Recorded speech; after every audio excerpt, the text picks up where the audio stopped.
Plaintiff David McAfee says he met the defendant a couple of years ago when he moved down the street from him. David claims he hired the defendant to construct a fence on his property. But before he completed the job, he skipped town, so David's suing.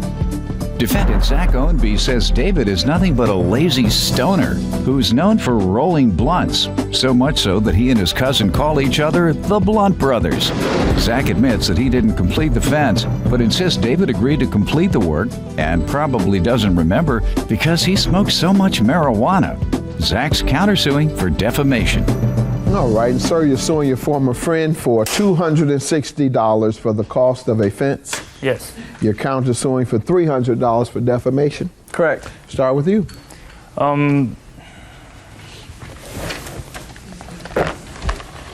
You about to pull the fence out? Huh? You about to pull the fence out? What do you have? I first met Zach Ownby a couple years ago. Nothing wrong with looking at your notes. You're probably a little nervous. Go ahead. I met Zach Ownby a couple years ago when I moved in on the corner where he lived. And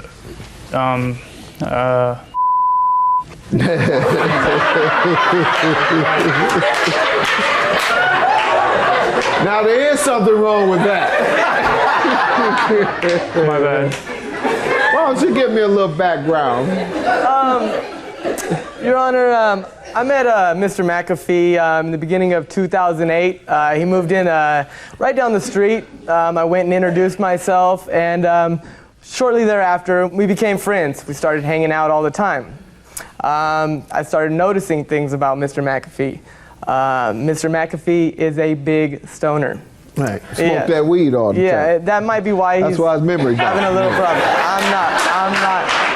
I'm not sure. Basically, he's known around town for smoking pot all the time. Him and his cousin, they even call each other the Blunt Brothers. I kid you. I would not otherwise believe him had I not seen direct evidence.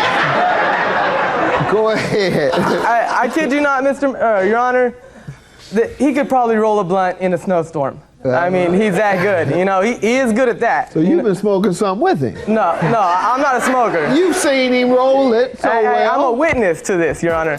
You're getting into the details of the lawsuit. Let me allow him to tell me about that and anything else he may have thought of. I hired him to do the fence, and before the fence was finished, he skipped town and he left or something. He went to Washington. How much did you agree to pay him? Oh, I gave him $300 for parts and labor, and it was 40 in parts, and then $260 was for the labor. And you say he skipped town? Yeah, he went up to Washington or something. Did he construct it at all? He just took your money and skipped town? Yeah, after I paid him, because I paid him before he finished, and there's 3 parts that he did not finish. That's not true, Your Honor.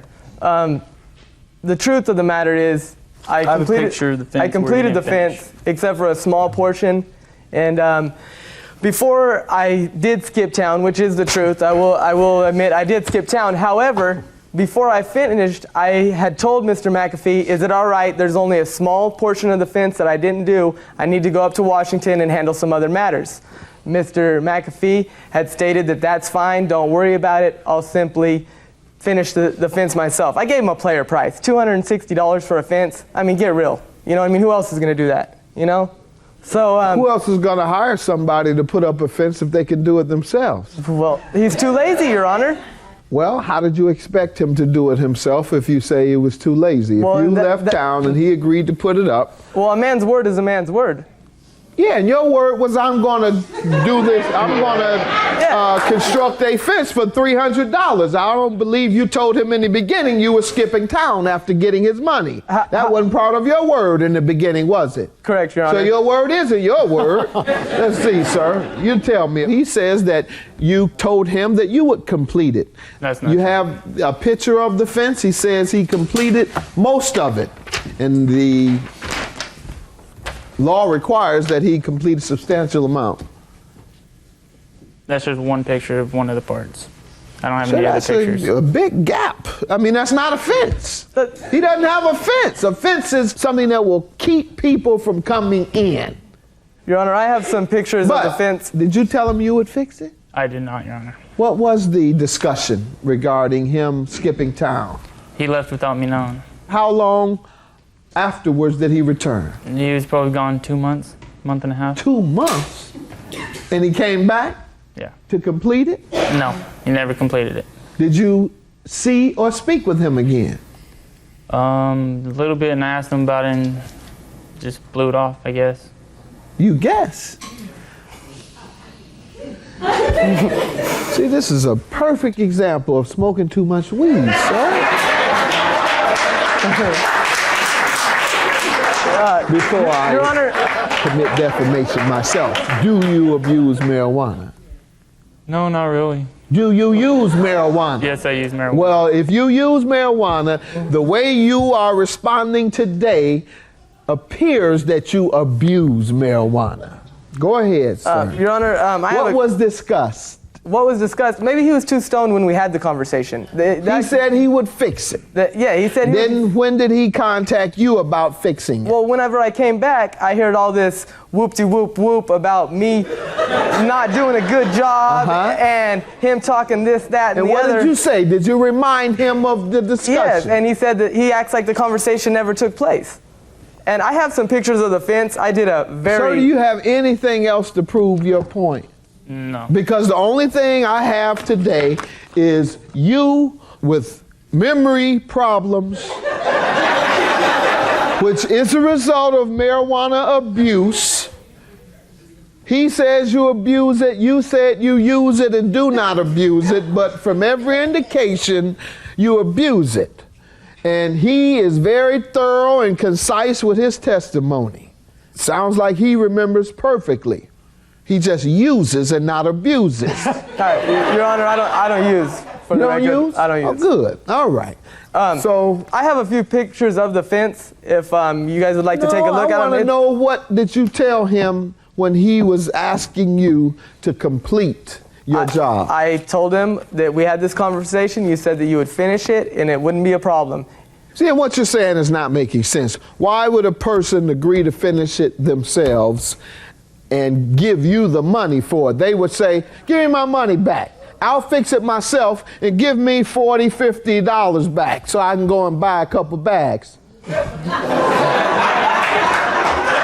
Honor, I don't know why. Your counterclaim for $300 for defamation is for what?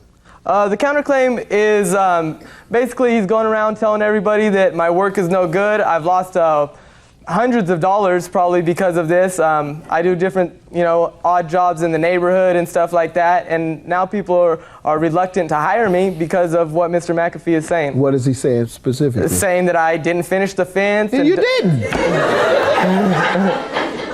But we had an agreement, Your Honor. But you didn't finish. That's all he's saying. Well, he's saying a lot. He's saying other than that, he's telling people not to hire me. And all right. That's good advice. I wouldn't either if you're going to skip town for 2 months. Sir, he completed a substantial amount of defense, and under any circumstance, he should get credit for some of it. Therefore, I am going to deduct $100 from your judgment. I'm going to grant you a judgment because he was to complete all of the fence. You paid him ahead of time.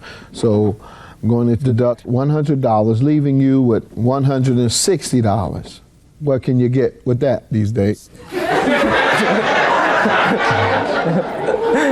Your Honor, yes. I would just like to say, I don't know if that's a final verdict or whatnot, but what I want to say is this was all a verbal agreement, right?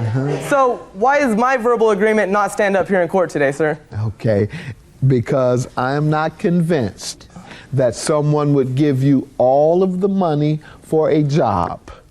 You skip town, and then they say, keep my money, and I'll complete the job. No matter how damaged their memory is by marijuana, he says that didn't happen. And so I believe that didn't happen. Judgment for the plaintiff. Counterclaim dismissed. He has a half pint and it's tattooed on his leg. If you guys would like to see, yeah, go ahead. Here, check it out. That's because he drinks a half a pint and he's done. No, that's not true. The real reason is because I'm a small guy. As you notice, these guys are about a foot taller than me. Most of my friends call me half pint because I'm a little guy. It has nothing to do with drinking. There's a bottle. Hi, Judge Mathis. My name is Portia, and I have a question. My crazy roommate damaged my clothes by pouring bleach on them, and I'm suing her. Will I have a better chance of winning if I bring the actual clothes with me, or can I just bring pictures of the damaged clothes? As long as the pictures accurately depict the damages, Portia, they will suffice. Your case will be determined by your ability to prove that the clothes were damaged and that your roommate is the culprit.